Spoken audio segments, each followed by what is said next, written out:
Phone calls are part of everyday life. Some days we receive more, some days we receive less. Most of them are from people we know, but once in a while we might get one from a number that's not familiar to us. As a rule, most people don't answer such calls, perhaps because they're used to spam or scams. But our protagonist today decided to break that rule, and it ended up being the best decision of his life. I answered the call from the unknown number with suspicion. I was alone at home, so I picked up the phone and asked who was calling. The person on the other end didn't respond right away. They just kept quiet for a few seconds. And when they finally spoke, their voice sent shivers down my spine. It was like nothing I'd ever heard before. I was completely shocked. It all happened 3 years ago. I was 28 years old and living in New York City.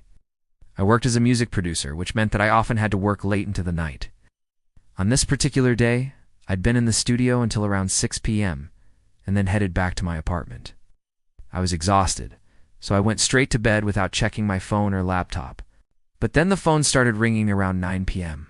It was a landline, which wasn't something I got very often, so I decided to pick up. Oh dear. The caller didn't identify themselves right away, which set off my bullshit alarm bells. I was used to telemarketers trying to sell me everything from vacation packages to extended warranties on car insurance, so I just waited for them to explain what they wanted. After a few moments of awkward silence, they finally spoke. But their voice wasn't human. It was deep, raspy, and seemed to echo in a way that made it clear they weren't in the same room as me. Their words were slow and deliberate, like they were carefully thinking about what to say next. I couldn't make out the words clearly, but I could sense the urgency in their tone. It felt like they were trying to tell me something really important. "Are you listening?" they rasped, and then they repeated themselves. "Are you listening? Do you hear me?" My heart started racing. Was this some kind of joke? If it was, it wasn't very funny. I was about to hang up when the voice said, "You must help me," and then they gave me an address. It was a house in the suburbs of New York City. I was confused and scared, wondering if I should call the police. But then the line went dead. Maybe it was a prank call, I thought. I was about to put the phone down when it rang again. I hesitated for a moment, unsure whether to answer, but curiosity got the better of me and I picked up. The same voice came through, but this time it was weaker, more strained. "Please," they whispered, "you have to come quickly." And then the line went dead again. By this point, I was really freaked out. What was going on? Who was this mysterious caller, and why did they keep hanging up? I could have called the police, but something compelled me to go to the address they had given me. I knew it was dangerous, but there was no logical explanation for any of this. Still, I couldn't help but feel a sense of urgency. Like whatever was going on, it was getting worse. As I drove to the address, I tried to calm myself down by convincing myself that this was a stupid idea. There was no way a phone call from a creepy guy could possibly lead me to some kind of crazy situation. But as I approached the house, my doubts started to fade away. The house was dark and imposing, with overgrown weeds in the front yard and boarded-up windows. It looked like it hadn't been occupied for years. When I arrived, I parked my car down the street and walked back to the house. As I stood on the sidewalk looking at the house, I felt a sudden chill down my spine.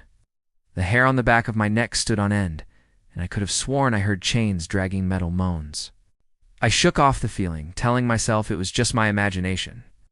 I was about to turn and leave when I noticed a small hole in the boards covering one of the windows. It was just big enough for me to fit my head through. Curiosity got the better of me, and I pushed the boards aside and squeezed through the hole. It was pitch black inside, but I could feel something drawing me deeper into the house.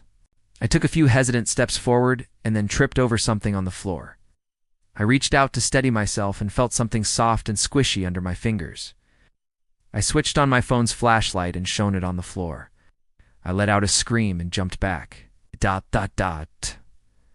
What I was looking at was a pile of what looked like human bones. It was horrible and I knew I should get out of there, but something kept me rooted to the spot.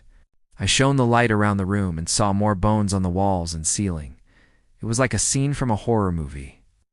And then I heard a voice. "Who's there?" I froze. Was someone else in the house? I tried to call out, but my voice wouldn't come out.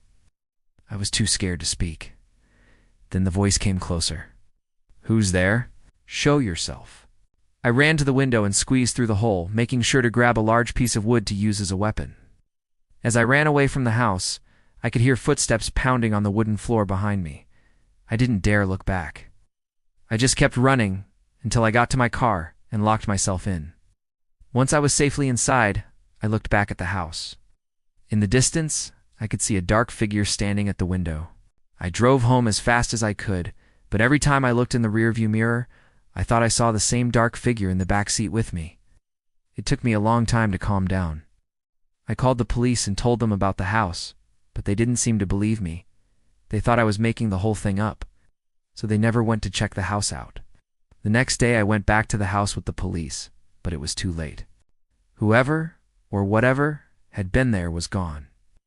All that remained was the bones and the boarded-up windows. I learned later that the house had been abandoned for decades, and no one had lived there as far as anyone could remember. To this day, I still wonder who or what was living in that house. The bones I found are the only evidence we have of what's going on, and the voice I heard still echoes in my nightmares. I know I'll never forget that day, the day I answered the call from an unknown number. And here's another scary story. A man was using his drone to film the beautiful scenery, when suddenly he heard a knock. Or click this other video instead.